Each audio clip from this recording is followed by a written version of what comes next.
So today is the start of a new vlog. Karibu tena, welcome back. This is just gonna be another hodgepodge vlog of some things that I do the day of the life between a normal day off and work. So I just wanted to let you guys tag along. Right now I'm getting ready to go to the soap dispensary. So if I haven't talked about it before, I think I have when I was doing my laundry at one point. I go to a soap refill station that is near me. It's probably like 10 minutes from here, and I want to say like once every 3 months I will go and I will refill a big bottle of hand soap, and then I will also refill 2 bottles of laundry detergent. One usually is fragrance free and the other one has kind of like a more lemon citrusy smell to it. It's very like fresh, reminds me of spring cleaning. So I'm gonna go there and get my soap refills, and then I also need to drop off recycling. Unfortunately, where we live, we don't really have recycling offered to us, and that's something that I find important to do. So just a few small errands. Don't have any makeup on right now. I'm, in kind of summer wear, so these should be pretty quick. And yeah, I will show you guys what the rest of the week looks like from here. We have a few fun plans. Going to an aquarium at some point, and I get to take my brother along with me too, and that should be fun. And other than that, I will also do a lot of packing, so you guys will probably see some clips of packing at some point in here as we're getting ready to move. So anyways, stay tuned for the more fun parts to the video.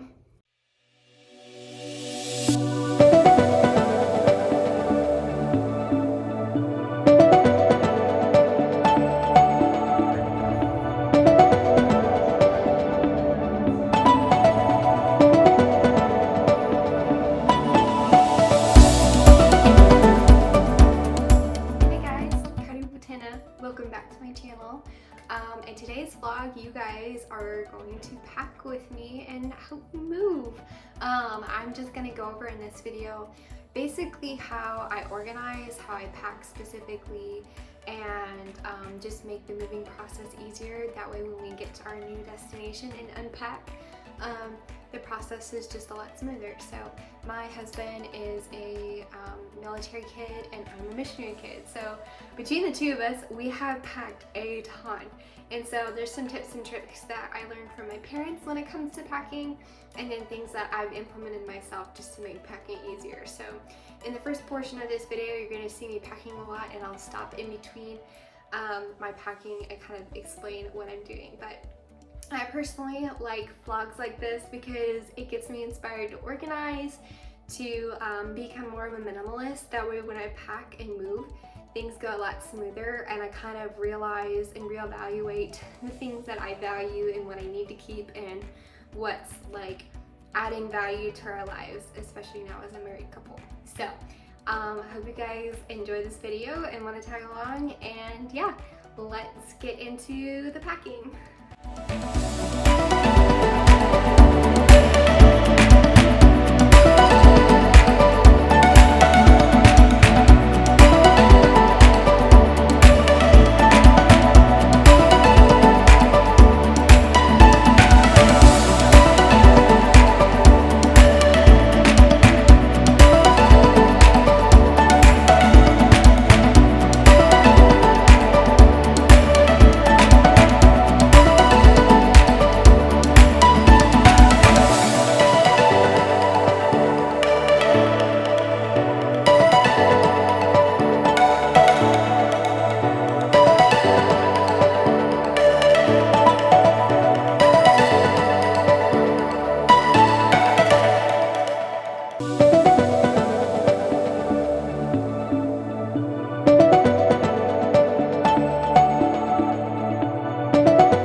when packing, I do a few things. The first thing that I do is anything I want to stay stored when we get to our new house goes into a plastic bin because I can see what's in it when I go to pull something out of storage. And these type of bins seem to get a little less damaged than boxes. So I have the labels, they're just on the other side, but I label them, and anything that is going to stay in storage that I know is going to stay in storage goes into a clear bin. And then I label the front of it. So it's separated into Christmas decor, extra decorations, extra electronics, and so on and so forth. I do have a few random boxes up here. These are just like things that I picked up from my parents' house that were already packaged, and I didn't feel like going through and packing them all again. I have my nursing school stuff again in a clear, and then our wedding stuff again in a clear, and the important things are wrapped, but these two will stay in storage. So aside from that, the things that I know that I'm going to pull out and are not going to stay in storage go in boxes.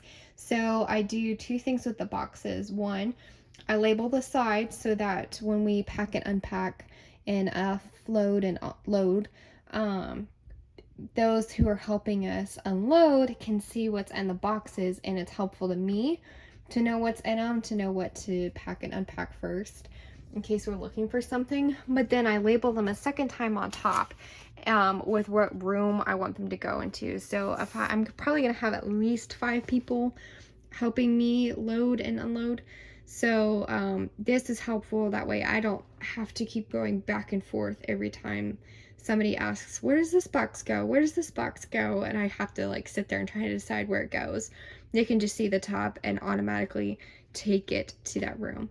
And then you guys also saw that when I was packing my storage containers, the ones that stay in storage, if I run out of paper, I will oftentimes use plastic bags. So I tend to keep them with me.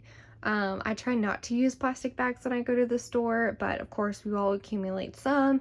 And so what I do have, I use as extra packing materials, and it works out really well. So just another way to use plastic bags if you need to. And then, yeah, little by little, it's coming along. And then I try to keep old boxes to things like my crock pot, Instapot, things like that. So it's a little bit easier to pack them and know what's in them.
Tomorrow I get back to work. All the fun of the week is basically over at this point, but this afternoon I'm just taking some time to be at home. My errands are run, but I have some online education to do. Of course, gotta love HealthStream, so I'm going to work on that today, and then you guys will see me going to work tomorrow, and then I'll probably show just a few very brief clips of work.